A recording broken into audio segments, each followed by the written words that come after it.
Sriwijaya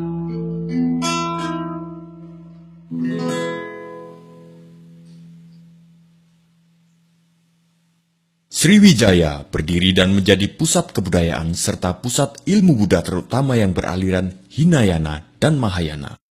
Sriwijaya adalah kerajaan besar Nusantara yang kekuasaannya tersebar sampai ke Kamboja. Majapahit adalah kerajaan besar setelah Sriwijaya. Majapahit berasal dari nama buah maja dan rasanya yang pahit. Buah itu ditemukan anak buah Raden Wijaya. Kejayaan Majapahit mencapai puncaknya pada masa Raja Hayam Wuruk dengan mahapatihnya Gajah Mada. Gajah Mada mengucapkan sumpah palapa, semacam perjanjian untuk tidak bersenang-senang sebelum mempersatukan Nusantara. Laksamana Cheng Ho melakukan pelayaran ke Nusantara. Pelayaran itu menghasilkan akulturasi budaya antara orang Cina dan penduduk lokal. Jejak akulturasi itu dapat ditemui di dalam kesenian dan kebudayaan, serta beberapa jenis bangunan peribadatan. Portugis yang masuk ke Nusantara sejak 1511 telah banyak meninggalkan jejak budaya, salah satunya adalah jenis musik keroncong yang dicampur dengan gitar khas Portugis. Di samping persebaran agama Kristen oleh Franciscus Xaverius, Portugis banyak meninggalkan perbendaharaan kata, yang sampai saat ini kata itu masih dipakai.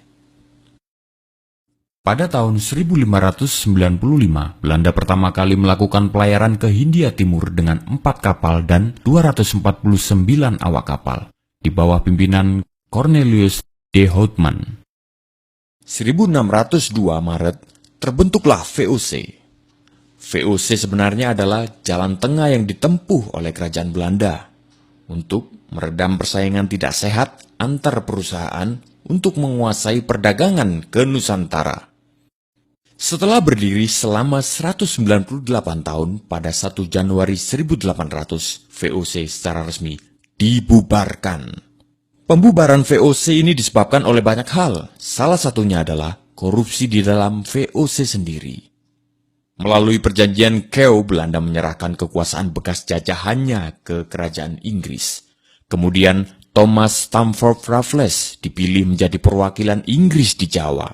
Ia kemudian menulis buku yang fenomenal, yaitu History of Java.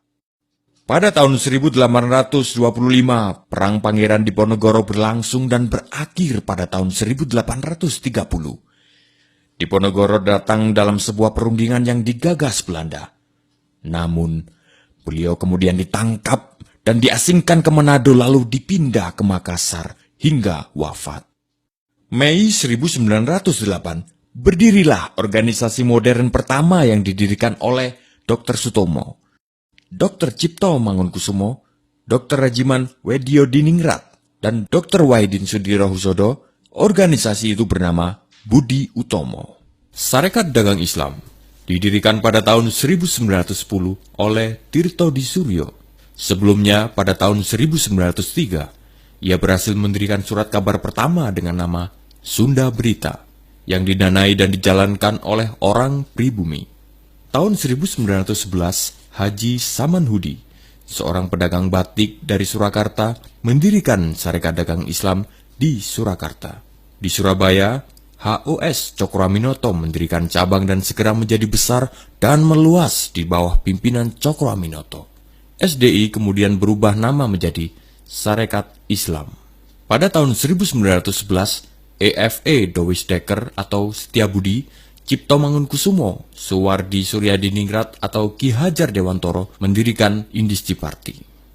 Tahun 1912, Kiai Haji Ahmad Dahlan mendirikan organisasi Islam modern pertama, yaitu Muhammadiyah atau Jalan Muhammad.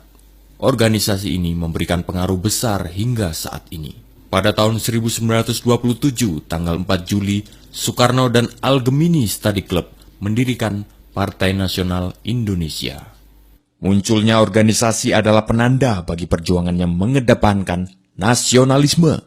Puncaknya adalah Sumpah Pemuda, Oktober 1928. Tokohnya adalah Muhammad Yamin. Pada bulan Maret 1942, Jepang menangkap Gubernur Jenderal Belanda. Saat itu pula, runtuhlah kekuasaan Belanda. Jepang masuk dengan slogan Saudara Tua, Cahaya dari Timur. Bulan Maret 1945, Jepang membentuk Badan Penyelidik Usaha Persiapan Kemerdekaan Indonesia sebagai upaya pemberian kemerdekaan. 1 Juni, Soekarno mengemukakan dasar negara Pancasila, 5 dasar yang akan menjadi falsafah resmi Indonesia merdeka. 15 Agustus, Jepang menyerah tanpa syarat. Setelah sekutu membom Hiroshima pada 6 Agustus 1945. Pada saat itu terjadi kekosongan kekuasaan karena sekutu yang mengalahkan Jepang tidak melakukan penaklukan terhadap Indonesia. Sementara itu Jepang masih berkuasa, namun telah menyerah. 16 Agustus, Soekarno-Hatta diculik para pemuda dan dibawa ke Rengas Dengklok. Para pemuda mendesak Soekarno-Hatta untuk segera menyatakan kemerdekaan.